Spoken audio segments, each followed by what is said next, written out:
बस visual studio code लिखना है, visual studio code, not visual studio. और आप लोग यहाँ पर इंस्टॉल विजुअल स्टूडियो कोड लिखें।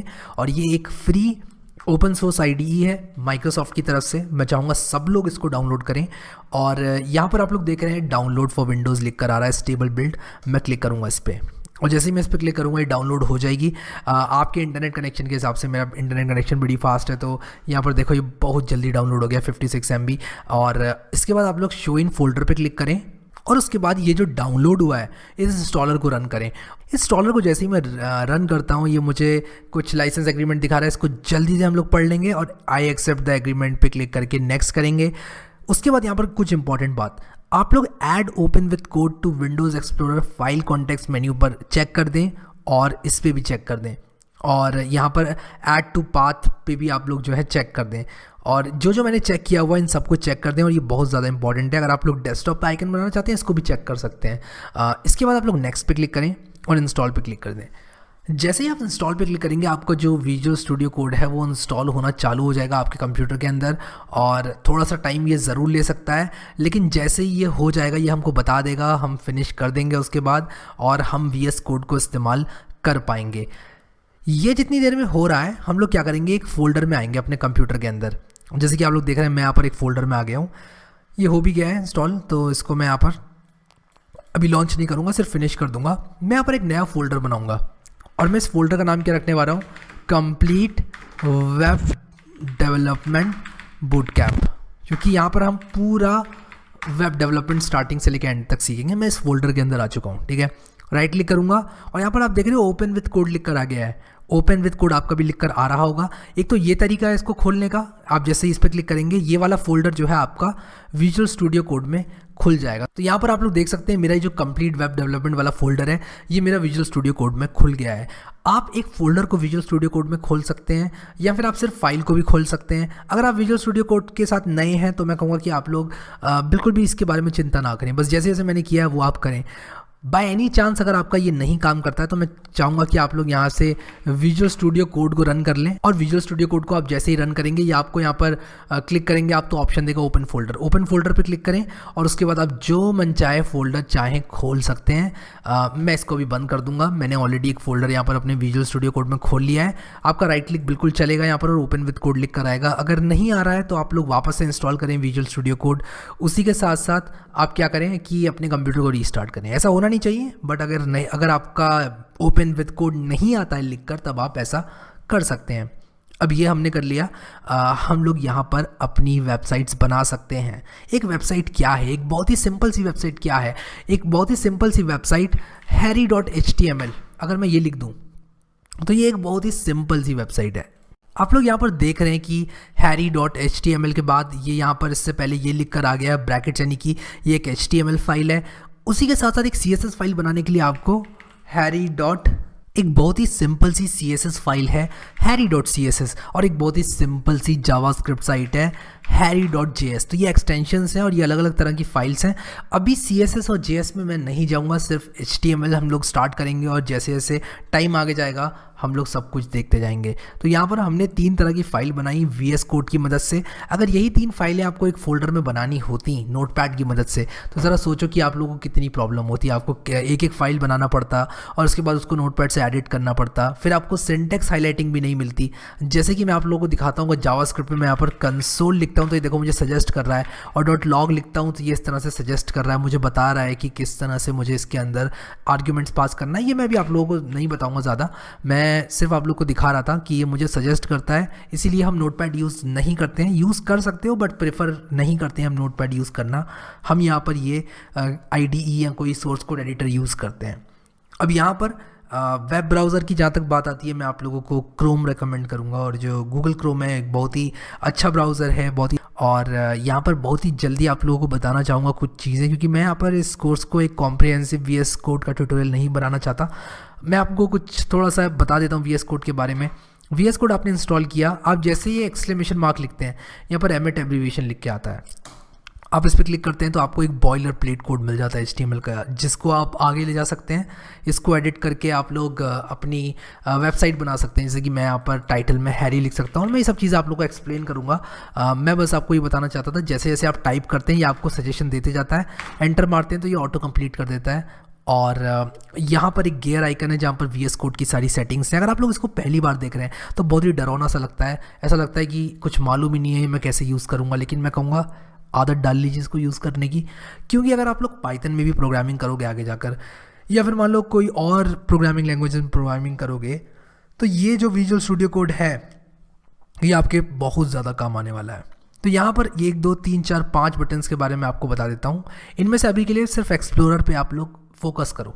एक्सप्लोरर को इस तरह खोल बंद कर सकते हो आप। इसके अंदर वो सारी की सारी ओपन फाइल्स हैं जो कि आपने खोल रखी हैं।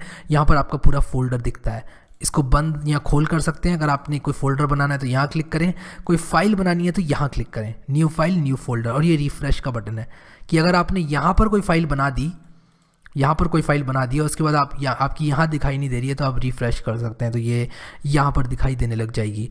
उसी के साथ साथ यहाँ पर सर्च है, यहाँ पर गिट है। अब बहुत सारे लोगों को गिट नहीं मालूम होगा एज ए बिगिनर, कोई प्रॉब्लम नहीं है, अभी छोड़ दो उसको। डीबगर को भी अभी के लिए छोड़ दीजिए आप। और यहाँ पर एक्सटेंशंस हैं, ये बिल्कुल ही माइक्रोसॉफ्ट में स्टोर्स की तरह, आपके एंड्रॉयड ऐप में प्ले स्टोर की तरह बिल्कुल उसकी तरह है। और यहाँ पर आप एक्सटेंशंस को इंस्टॉल कर सकते हैं, ठीक है।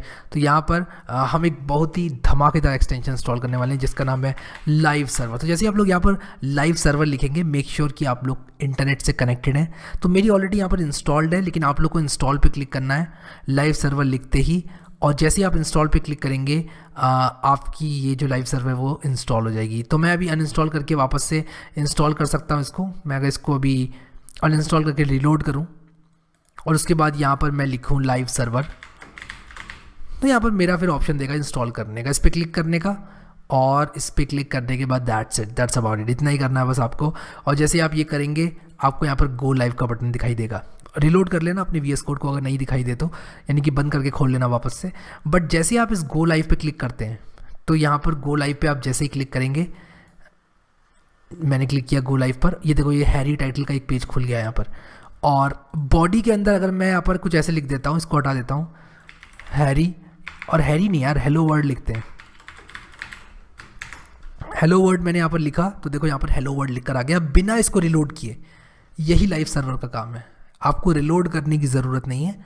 सिंपली आप जैसे जैसे चेंज करेंगे, हेलो वर्ड की जगह आप लोग यहाँ पर हेलो हैरी करके सेव करेंगे तो यहाँ पर देखो हेलो वर्ड का हेलो हैरी हो गया। तो जैसे जैसे मैं काम करूँगा वैसे वैसे यहाँ पर अपडेट होती जाएंगी चीज़ें। लाइव सर्वर बिल्कुल इसी में मदद करता है हमारी। और यहाँ पर VS कोड के बारे में थोड़ा और बताऊँ आप लोगों को, तो यहाँ पर सेटिंग्स होती हैं, यहाँ कमांड पैलेट है, इसमें सारे कमांड्स होते हैं। अभी के लिए आप इसको छोड़ दो। सेटिंग्स पे जाऊँगा, सेटिंग्स पे क्लिक किया। सेटिंग्स पे जाने के बाद 2 तरह की सेटिंग्स है विजुअल स्टूडियो कोड में, एक यूज़र सेटिंग है, एक वर्क स्पेस सेटिंग है। यूज़र सेटिंग मतलब इस कंप्यूटर में जो यूज़र है, यानी कि आप जो यूज़ कर रहा है कंप्यूटर, उसके लिए सेटिंग्स। वर्क स्पेस मतलब सिर्फ इस फोल्डर के लिए सेटिंग जो खुला हुआ है। तो कुछ चीज़ें होंगी जो आप चाहेंगे सिर्फ इस फोल्डर में अप्लाई हों, जैसे लाइव सर्वर। मैं किसी पाइथन प्रोजेक्ट में नहीं चाहूँगा कि लाइव सर्वर चलाऊँ। यूज़र सेटिंग्स में क्या है, कुछ वो चीज़ें जो कि आप प्रेफर करते हैं। जैसे कि मैं आप लोगों को बताऊँ तो मैं माउस व्हील को कंट्रोल दबा के जूम करना चाहता हूँ, तो मैं इस पर टिक कर दूंगा, zoom the font of the editor using mouse wheel and holding control. तो इसको मैं चेक करूँगा तो मैं कंट्रोल दबाकर अपने माउस का व्हील घुमाऊंगा तो छोटा बड़ा कर सकता हूँ मैं फॉन्ट को। और ये मुझे बहुत ज़्यादा काम आने वाली सेटिंग है मेरे लिए। तो यहाँ पर आप अलग अलग तरह से सेटिंग्स जो हैं वो ओवरराइड कर सकते हैं। तो जैसे जैसे आप सेटिंग्स चेंज करते जाएंगे वैसे वैसे क्या होगा कि जो आपकी सेटिंग्स हैं वो एक फाइल में सेव होती जाती हैं जिसका नाम होता है settings.json। तो यहाँ पर जैसे ही आप क्लिक करेंगे ऊपर यहाँ पर ओपन सेटिंग्स जेसन, तो यहाँ पर वो सारी की सारी सेटिंग्स हैं जो कि आपने ओवरराइड कर रखी हैं, जो कि डिफ़ॉल्ट से अलग हैं। तो डिफ़ॉल्ट से अलग सेटिंग्स आपकी यहाँ पर आ जाती हैं। कौन सी सेटिंग्स है ये? यूज़र सेटिंग्स है। अगर आपको work space specific settings change करनी है तो वर्क स्पेस पर क्लिक करें, इसको चेंज करें। और यहाँ पर देखो मैंने जैसे ही माउस व्हील वाली सेटिंग चेंज करी तो यहाँ पर ये आ गया। कुछ चीज़ें ऐसी होंगी जो कि आप हर प्रोजेक्ट के साथ चाहते हैं, जैसे कि ये माउस व्हील वाली जो सेटिंग है वो मैं चाहता हूँ कि मेरे हर फोल्डर, हर प्रोजेक्ट के अंदर ये सेटिंग मुझे मिले। तो इसलिए मैंने क्या किया, editor.mousewheel zoom को ट्रू कर लिया यहाँ पर भी। और भी कहीं मैं कोई और प्रोजेक्ट बनाऊँगा इस कंप्यूटर के अंदर वहाँ भी मैं चाहूँगा कि ये सेटिंग मुझे इस तरह से मिल जाए। तो ये था सेटिंग्स। और यहाँ पर इस वीडियो को मद्देनज़र अगर रखा जाए HTML CSS और जावास्क्रिप्ट की जहाँ तक बात रही, इतना काफ़ी है। और कुछ आगे लगेगा ना तो मैं आपको बता दूंगा, कुछ भी हम यूज़ करेंगे तो मैं आपको इस कोर्स के दौरान बता दूंगा। तो यहाँ पर अभी सेटिंग्स को बंद करते हैं। एक और important cheese, keyboard shortcuts. Keyboard shortcuts by default होते हैं आपके VS कोड के अंदर, लेकिन आप चाहेंगे कुछ कीबोर्ड शॉर्टकट्स को ओवरराइड करना। जैसे कि मैं Ctrl+D जो है उसको मैंने रखा हुआ है, Ctrl+D मैंने रखा हुआ है अपनी लाइन को रेप्लिकेट करने का शॉर्टकट। ठीक है, यहाँ पर मैं दिखाता हूँ आप लोगों को। अगर मैं अपनी कीबोर्ड की JSON फाइल दिखाऊँ, देखो क्या होता है कि जो डिफ़ॉल्ट कीबोर्ड शॉर्टकट्स हैं वो आपके VS कोड में रहते हैं। इसके ऊपर से अगर आप कोई और कीबोर्ड शॉर्टकट ऐड करते हो, यानी कि चेंज करते हो, तो वो आपके keybindings.json में आ जाते हैं। आपकी जो JSON फाइल है इसके अंदर आ जाते हैं। देखो मैंने Ctrl+D को रखा हुआ है एज editor.action.copy_lines_down_action। तो आप यहाँ पे कॉपी लाइन्स डाउन लिखेंगे तो यहाँ पर देखो मैंने Ctrl+D बना रखा है उसको, मैंने इसको ओवरराइट कर रखा है। बाय डिफ़ॉल्ट ये कुछ और था, मैंने इसको चेंज किया है। इससे क्या होता है, मैं Ctrl+D दबाकर इसको रेप्लिकेट कर सकता हूँ। ऐसे ही मैं सेलेक्ट करके इसको इतनी सारी लाइन्स भी कॉपी कर सकता हूँ नीचे। तो ये काफ़ी यूज़फुल है मेरे लिए। मैं पहले सबलाइम टेक्स्ट यूज़ किया करता था और उसमें ये शॉर्टकट था, तो मेरी आदत सी पड़ गई थी इस शॉर्टकट को यूज़ करने की।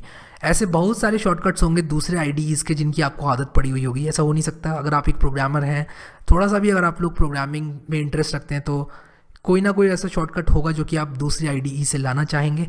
उसको ढूंढें इस लिस्ट में और ओवरराइट कर लें। और जैसे आप ओवरराइट करेंगे यहाँ पर keybindings.json में आपका अपने आप ऑटोमेटिकली आ जाएगा। ये फाइल आपको एडिट करने की ज़रूरत नहीं है। तो यहाँ पर आप इसको की बाइंडिंग को भी बंद कर दें। कीबोर्ड शॉर्टकट्स आप यहाँ पर चेंज कर सकते हैं। इसके अलावा कुछ और रहेगा तो मैं आपको बता ही दूंगा। और यूज़र स्निपेट्स की बात अभी नहीं करूँगा मैं। और एक्सटेंशंस की बात हमने कर ली है, सेटिंग्स की बात हमने कर ली है। कमांड पैलेट की अगर बात की जाए तो इसमें कमांड एक यहाँ पर खुल जाता है। यहाँ पर आप जितने भी कमांड्स हैं उनको टाइप करके आप लोग यूज़ कर सकते हैं। बट अभी के लिए यहाँ पर मैं इसको बंद करूँगा, इसके बारे में ज़्यादा बात नहीं करूँगा। हमारा जो लाइव सर्वर है वो यहाँ पर चल रहा है और जब तक मैं इस पर क्लिक ना कर दूँ तब तक मेरा जो सर्वर है वो क्लोज़ नहीं होगा। मैंने इस पर क्लिक किया तो मेरा सर्वर क्लोज़ हो चुका है। अब यहाँ पर मैं आप लोगों को दिखाता हूँ। ये अगर मैं इसको रिलोड करूँ तो ये नॉट फाउंड आएगा। देखो यहाँ पर आ रहा है कि साइट कांट बी रीच, क्योंकि मैंने सर्वर बंद कर दिया है। तो ये था मेरा VS कोड लाइव सर्वर। आशा करता हूँ कि आप लोगों को समझ में आ गया होगा, आप लोगों को सब कुछ अच्छे से यहाँ पर जो मैंने बताया है, जो यहाँ पर बुनियाद है, हमारी फाउंडेशन है, वो आपको समझ में आ गई होगी।